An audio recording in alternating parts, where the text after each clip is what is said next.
Ada beberapa metode dalam memisahkan campuran. Membuat santan kelapa, membuat teh misalnya. Pemisahan ini menggunakan metode filtrasi.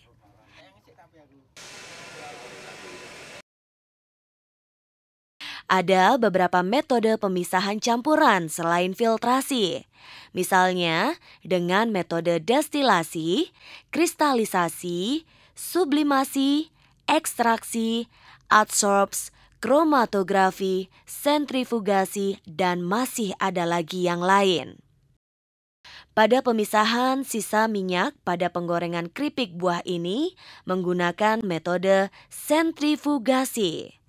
Metode sentrifugasi adalah metode pemisahan yang digunakan untuk memisahkan padatan sangat halus dengan jumlah campuran sedikit.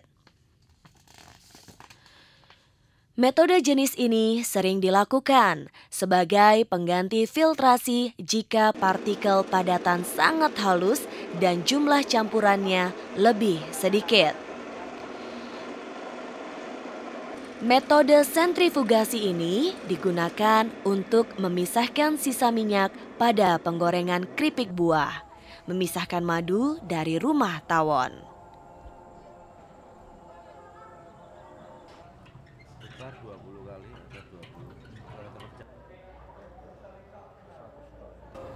Cara kerja mesin pemisah madu dari sarang lebah. Ini madu sarang yang sudah penuh berisi madu yang akan kita panen.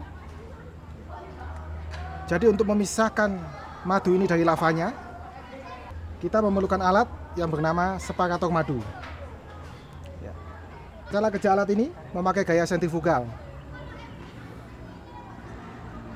Yang pertama kita lakukan, kita masukkan madu sarang ini ke dalam separator madu.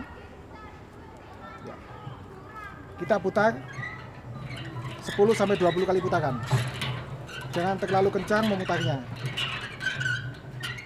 karena sebab itu nanti akan mematikan lavanya. Setelah itu kita angkat, kita cek apakah sudah bersih.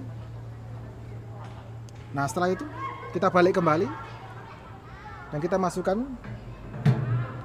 ke dalam separator madu untuk membersihkan sisi yang lainnya.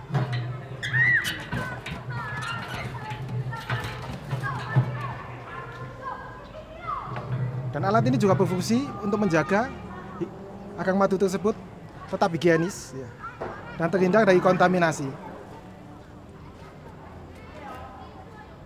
Dan madu itu akan keluar melalui pipa yang ada di depan separator madu ini. Nah, setelah kita cek kedua sisinya sudah bersih, madu sarang ini bisa kita kembalikan ke kotak lebahnya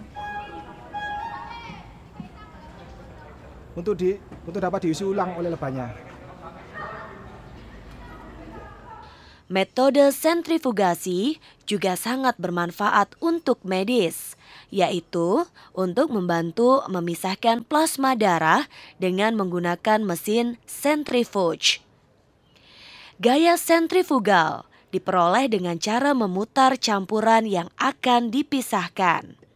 Mesin sentrifugal ini digunakan secara luas untuk memisahkan sel-sel darah merah dan sel-sel darah putih dari plasma darah.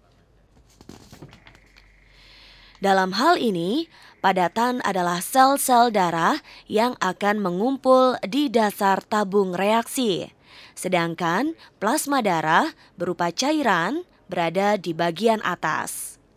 Selanjutnya, pada campuran yang telah memisah tersebut dapat dipisahkan lebih lanjut dengan cara dekantasi atau memipet cairan yang berada di atas padatannya, lalu dipindahkan ke tempat lain.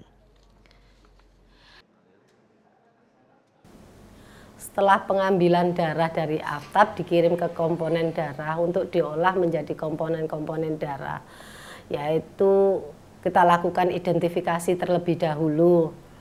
Setelah itu kita timbang. Setelah kita timbang, kita masukkan ke dalam refrigerated centrifuge untuk menghasilkan komponen-komponen yang kita inginkan sesuai dengan bag yang kita pergunakan. Misalnya kita mempergunakan triple bag, darah yang dihasilkan adalah BRC, TC, dan LP, sedangkan menggunakan double bag bisa memperoleh hasil PRC dan FFP. Setelah masuk di dalam RC, kita keluarkan untuk kita proses pemisahan, yaitu dengan menggunakan alat kompomet yang memisahkan darah PRC dengan LP-nya. Itu kita mempergunakan double bag. Bila mempergunakan triple bag, kita olah lagi yang FFP-nya, kita putar ulang untuk mendapatkan hasil TC-nya dan LP-nya. Ada dua jenis alat centrifuge. Centrifuge biasa yang mempunyai kecepatan putar rendah antara 0 sampai 3000 rpm. Alat ini biasa digunakan untuk memisahkan campuran yang ukuran partikelnya relatif besar. Ultracentrifuge mempunyai kemampuan putar tinggi dari 0 sampai 20.000 rpm. Centrifuge jenis ini banyak digunakan untuk keperluan biokimia, misalnya memisahkan plasma dan serum pada darah.